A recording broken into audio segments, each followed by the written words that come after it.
Ooh, a picture's worth 1,000 words. Ooh, a picture's worth 1,000 words. Ooh, a picture's worth 1,000 words. Ooh, a picture's worth 1,000 words.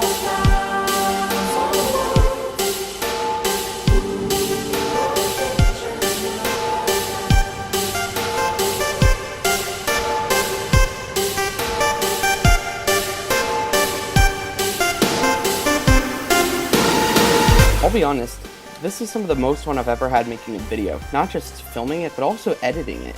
Even though it is a lot of work and it has really been eating up my time, it's still fun to do, and it is a good learning experience, as I've never done something like this before. But yeah, hopefully you guys find this stuff enjoyable, and yeah, just tell me what you think in the comments, and let's jump into some of the cars. What can be said about the Civic Type R that hasn't been said already? Yes, a lot of people do say that it's riced from factory. Yes, a lot of people still complain that it's a long wheel drive car, but when it sets a lap record at the Nürburgring at 7 minutes 43 seconds, and no, that's not the overall lap record, that's just for front wheel drive cars, that's still an impressive record, and that just goes to show that you don't need rear wheel drive in order for something to handle well. You have that reliable Honda 4-cylinder, you have a turbo, and you get over 200 horses, so this is definitely a respectable beast in terms of power output. Moving on to the interior, I was actually pleasantly surprised by what I found. The steering wheel had a lot of grip, and the seats were really comfortable to ride in, even more so than the Recaro seats that I'll talk about later, which I found in the WRX. I mean, if you think about it, this thing is just about the perfect car enthusiast daily driver, as it has a pretty good amount of power, it has Honda's reliability and modability, it has superb handling, 4 doors, all the modern amenities you need, so you do have a lot of space, and of course, because of those 4 doors, you can take your friends in it. If only it had a shift knob, though. Oh my gosh, guys, they have one. BRZ, BRZ, BRZ, BRZ, BRZ. Dad, get over here, they have the BRZ. I didn't get as many shots of the BRZ as I thought I did. I was probably just too excited to sit in the car and mess around with it. After all, it's one of my favorite cars of all time. Sure, it's slow, and I admit that, but that's not the reason that a lot of people are fans of the BRZ FRS GT86 platform. It was built to handle and do all the things that car enthusiasts wanted to do, such as be customizable, and the aftermarket has done some amazing things with this car. And that's why I want one of these for myself, because it's a car unlike many others. It's a car enthusiast car. And of course it's right next to one of my other favorite cars, the WRX. When I realized that they didn't have an STI at the convention center, I just about blew a head gasket. The Subaru WRX is a very well-respected platform from the car community. Not only does it appeal to us because of its rally heritage, but it can also appeal to the average consumer because of its 4 doors, comfortable seating because of its high-sitting roof, the amount of space that you get because of its size, and the fact that it does have the performance to have a little fun on the weekends. Of course, that has been a point of contention because, you know, the whole head gasket issue. But let's not talk about that. Let's talk about the interior. A number of things did surprise me. Of course, it does have the manual transmission, but it also has Recaro racing seats. And no shift knob again. But again, back to the Recaro seats, what was interesting about them is that despite the fact that they're racing seats, it still had electronic adjustment. I don't know why I'm getting so hung up on the seats, but I just thought they would have taken that out to save weight. But other than that, they were really comfortable seats. Heard there, look at all the dumb crossovers. I'm a car enthusiast and I think crossovers are stupid. It's not like they can be room to invent new technology. Look, they're not sports cars, they're stupid. White moms drive them, they're stupid. By far, one of the most surprising cars at the convention was this, the Dodge Charger Daytona. Now, for those of you who don't know, this car is named after the original Dodge Daytona, which Dodge developed for NASCAR. Some of you may recognize this car as the King from the movie Cars. I have a lot of respect for Dodge. A lot of car people tend to give them a hard time because of their reliability, but for me, that gets overshadowed by their sheer dedication to car enthusiasts. People who really just want a super powerful car that they can drive really, really fast. And this throwback to the Daytona is just another example of that. I mean, in just the past decade alone, we've seen the SRT Hellcat, the Hellcat Redeye, and now, most recently, the Dodge Demon, making 840 horsepower. Speaking of horsepower, of course now we can see the classic Hemi engine, which looks really good under the hood of this car. And I really like the look of the cold air intake there. Moving on to the interior, I'll honestly say that I don't remember much. I mean, I'm pretty sure it was comfortable. After all, it does have 4 seats, it is a pretty high-sitting roof, but something that was particularly interesting was behind the steering wheel. As you can see, the paddles only go down halfway.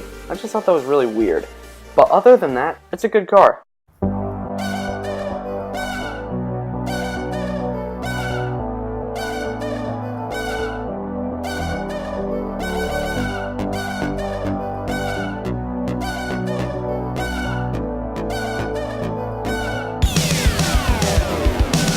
I don't know, I just felt like this was the perfect song to put behind me talking about the Audi R8, and I have to say that I have a newfound respect for this car after seeing it in person. I mean, I already knew that it was a high-tier supercar, and I already knew that Lil Uzi Vert owns a custom one with no rear bumper, red underglow, and whoever that's supposed to be on the side. But other than that, I didn't really know a whole lot about this car until now. But luckily, one of the executives from Audi was there to help me understand this a bit more. And coming away from it, this might be my favorite supercar of all time. Alright, so I'm here with the Audi R8. This is probably the highlight of the show, and I'm here with JP from Audi Hampton. Alright, which is awesome, and I'm here to ask a few questions. So, this car, when did this car first come out? Like the Audi R8? The R8 came out what? 2008. Tony Stark revealed it. Yeah. Yeah, he ran one of these, right? And Yep. I remember that. I always found it interesting that he couldn't just build a car himself, so this had to like impress him somehow. It's fast. It's a fast car.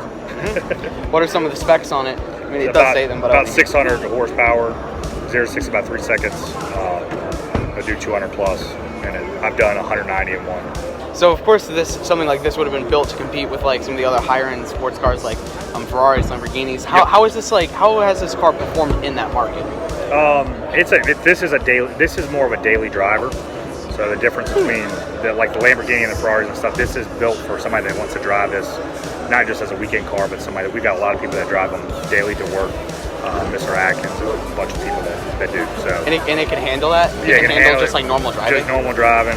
Not That's awesome. So I did hear a little bit overheard that the stitching work and the paintwork is like custom. Yep, I did the design of the car. It's in Merlin purple with yellow stitching. Oh, because I love this color. Leon, let's not let everybody in. Yes. It's too many people. It's an amazing Sorry. car. You guys are just trying to preserve the car, I suppose. Yeah. Somebody buying $220,000, they don't want any damage on the car. This would be a good seller. I would totally buy this if I had the money to over something else just because of the color. But yeah, thank you for your time. That was If you need anything, let me know. All right. Nice to meet you.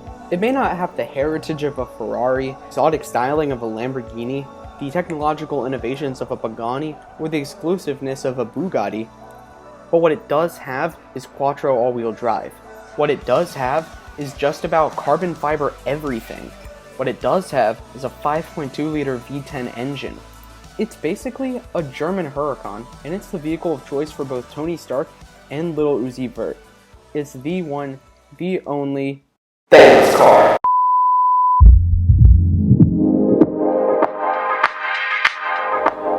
I really don't know why I think this is important, but the International Auto Show tends to go to a lot of places, so hey, maybe you'll know what to save your money for. After all, these models do get pretty expensive. But yeah, there were some pretty interesting things here to see. A lot of these were by Jada Toys, and of course they have the Fast and Furious license for diecast cars, so this was Brian's Mitsubishi Lancer Evolution from Too Fast, Too Furious.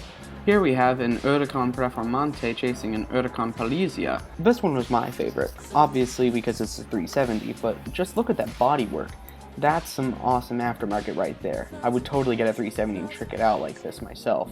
My dad was really digging this red Camaro, and honestly, I like it too a little bit. After all, those wide fenders do look really good, and the wing suits the car surprisingly well. But that just about wraps up all the highlights of the shop and the highlights of the auto show in general. Tell me what you guys think in the comments below. Some honest criticism would really help me out, because again, this is the first time I've ever done something like this, but oh boy, I had a lot of fun making it. But yeah, hopefully you guys enjoyed it.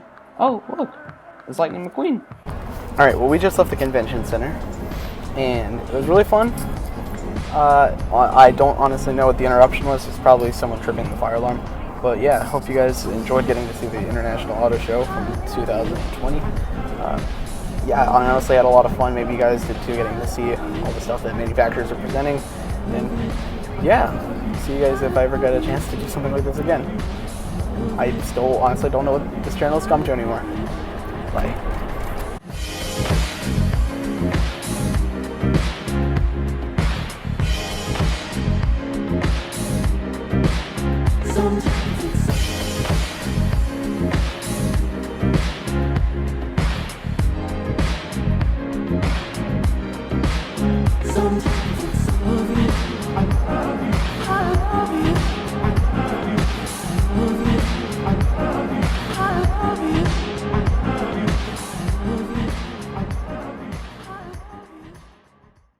But bladed, where's the Miata? There it is.